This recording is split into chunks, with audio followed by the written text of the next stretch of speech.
بسم اللہ الرحمن الرحیم۔ آج ہم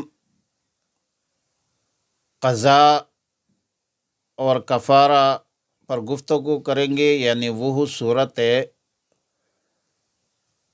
جس کی وجہ سے قضا بھی لازم اور کفارہ بھی لازم۔ پہلی بات یہ ہے کہ رسول اللہ صلی اللہ علیہ وسلم نے فرمایا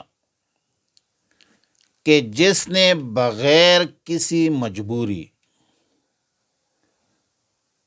بغیر کسی عذر مجبوری کے رمضان کا روزہ چھوڑ دیا، اگر وہ زندگی بھر روزے رکھے تب بھی اس کا بدل نہیں ہو سکتا۔